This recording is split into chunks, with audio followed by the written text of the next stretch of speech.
Shalom saudaraku yang kekasih dalam Tuhan. Hari ini kita bersama merenungkan firman Tuhan dari Mazmur nomor 123 ayat kedua. Lihat seperti mata para hamba laki-laki memandang kepada tangan tuannya, seperti mata hamba perempuan memandang kepada tangan nyonyanya. Demikianlah mata kita memandang kepada Tuhan Allah kita sampai Ia mengasihani kita.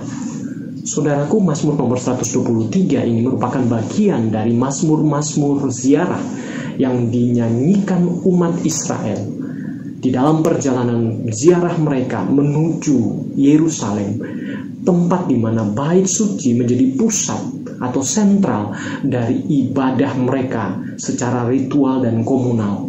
Saudaraku, perjalanan yang mereka tempuh bukan perjalanan yang mudah. Dan karena itu mereka diajak untuk bernyanyi bersama-sama dan kembali diingatkan akan siapa sesungguhnya Tuhan dan bagaimana mereka menjalani kehidupan iman mereka sehari-hari di tengah kehidupan bersama umat Tuhan lainnya maupun orang-orang yang tidak mengenal Allah Israel yang hidup. Karena itu, di dalam bagian ini, mereka pertama-tama kembali diingatkan ketika diperhadapkan dengan satu situasi yang tidak menyenangkan, di mana mereka dihina dan diolok-olok, sebagaimana yang digambarkan dalam ayat keempat.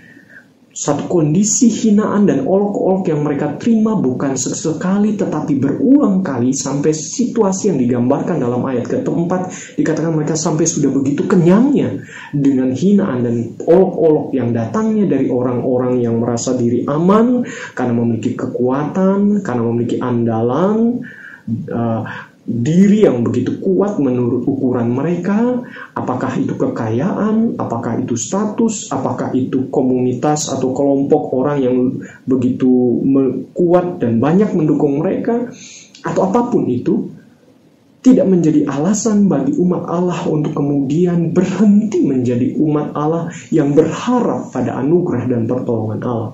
Melainkan kembali mereka diingatkan bahwa Allah yang mereka sembah adalah Allah yang tidak berada di bait suci di Yerusalem semata-mata, tetapi Dia Allah yang bersemayam di sorga yang maha tinggi.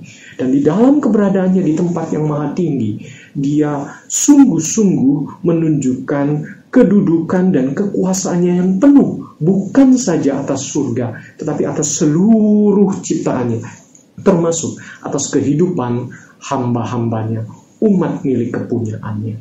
Nah, saudaraku, dalam bagian ayat ini, orang Israel kembali diingatkan bukan saja tentang Allah yang bersemayam di sorga, di mana mereka dapat bergantung harap kepadanya di tengah situasi yang tidak menyenangkan tersebut, tetapi mereka juga kembali diingatkan untuk bersikap seperti halnya seorang hamba kepada tuannya, kepada nyonyanya.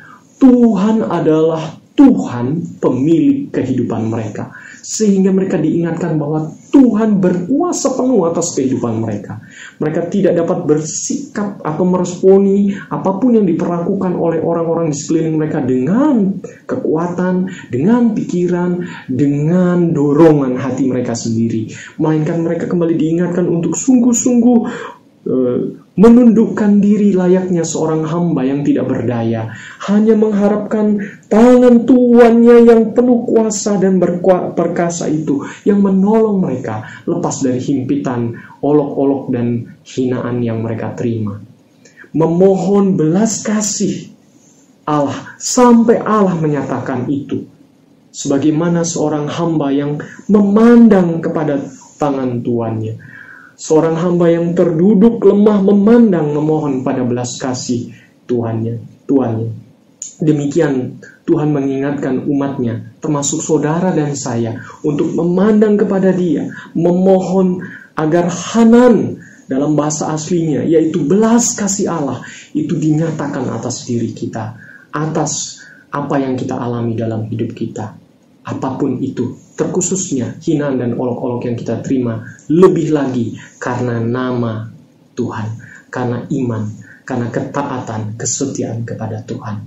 Kiranya Tuhan menolong kita untuk menjadi hamba-hamba Kristus, hamba-hamba Allah yang sungguh hidup di dalam belas kasih-Nya, mengandalkan Dia, bahkan di saat-saat yang begitu menekan berat, di mana orang-orang di sekeliling kita, terlebih mereka yang tidak mengenal Tuhan, mengolok-olok, menghina akan iman dan kehidupan kita yang mau sungguh taat kepada Dia.